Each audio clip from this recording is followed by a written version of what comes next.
Many in the tech fraternity consider the Apple M1 silicone chip one of the most powerful chips and most powerful devices that Apple has ever come out with, right? And let's take a look at why the MacBook Air specifically, the M1, is still an incredible laptop to buy, even considering the fact that there's the M2, the M3 models that are available. So it's been launched a couple of years now, but it holds its own and might be the best value for money in 2024. So let's dive straight into it.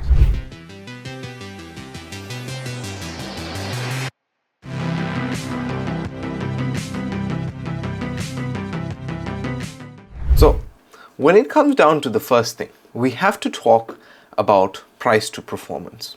So when it comes to price to performance, right, the Apple M1 is significantly cheaper, obviously because the M2 and the M3 is out right now, right? And you can grab it for a low price, and obviously there's discount and all of those things. And you're still getting a top tier device or top tier performance processor for most of your tasks, whether it's browsing, editing, document writing.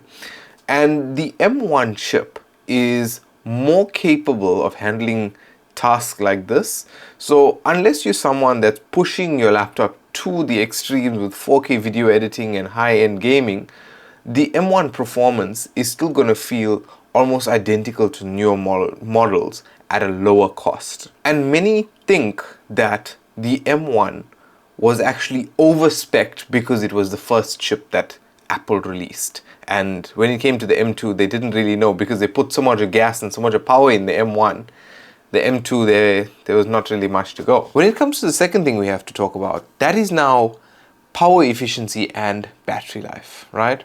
So in terms of power efficiency and battery life, the M1 has a beast of a battery, let's not lie about it. And Apple claims up to 18 hours worth of battery life from the M1 devices. From my own experience, it does hold up.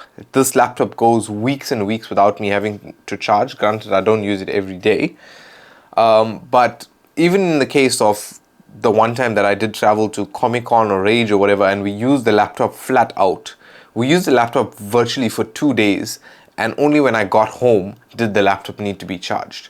So it's a beast of a battery, and it holds its own compared to the M2 and the M3, which have similar battery lives, right?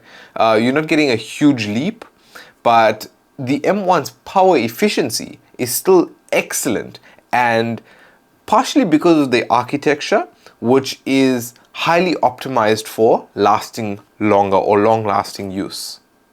Number 3 in this is going to be the fact that it's silent as well as it's cool in operation, right?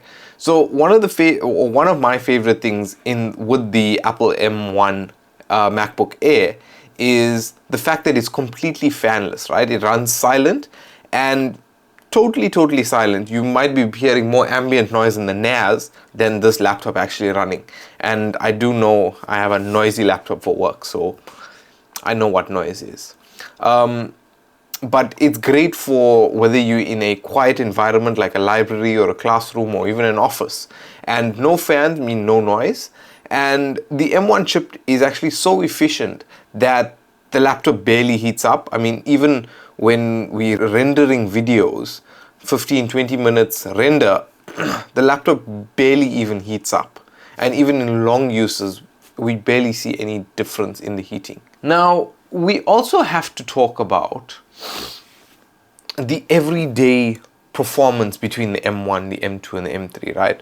So if you're someone who mainly uses the laptop for things like web browsing, document writing, watching videos, and even doing maybe some light coding or editing, the M1's performance is actually top tier, even compared to the newer M2s and M3 models, right? The difference in performance only becomes noticeable if you're doing intensive tasks like multiple 4K video edits or 3D rendering.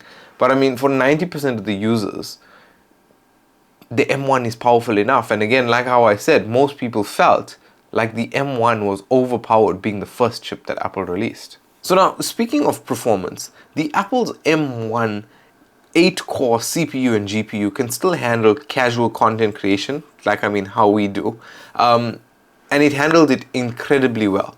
Sure, the M2 and the M3 does offer better graphics performance, but that's especially when you're using things like ray tracing and all of those things, in the M3 specifically.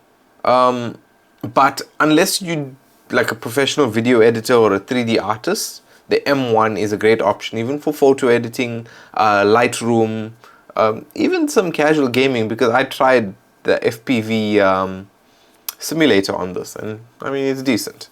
So here's something else important that we have to consider. Apple's long-term software support. So even though the M1 is like 3 or 4 years old, 4 years, going 5 years now, you're still getting macOS updates for many more years. And the Apple ecosystem is actually built to last. And the M1 MacBook Air will stay relevant and functional for a long period of time. That means even if you're investing your money into a machine like this later on, it's going to keep up with the newest features and software additions well into the future. So let's not forget about the classic design of the MacBook Air M1, right?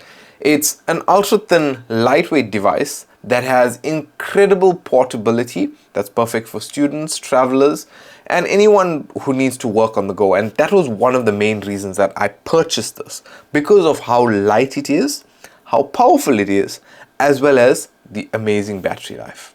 But I digress.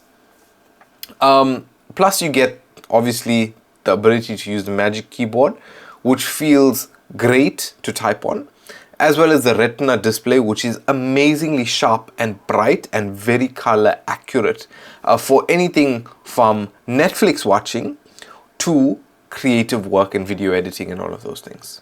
Now, why should you choose the M1 over the M2 or the M3, right?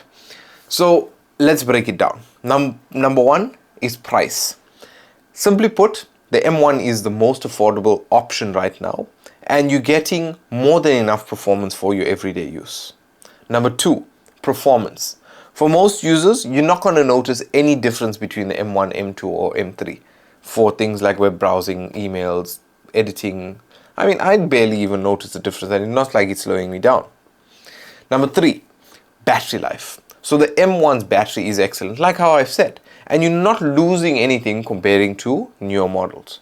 Number four, it has a fanless design. So who wants noise when you're working and when you're trying to concentrate, even if you have headphones on? Silent operation is the way to go.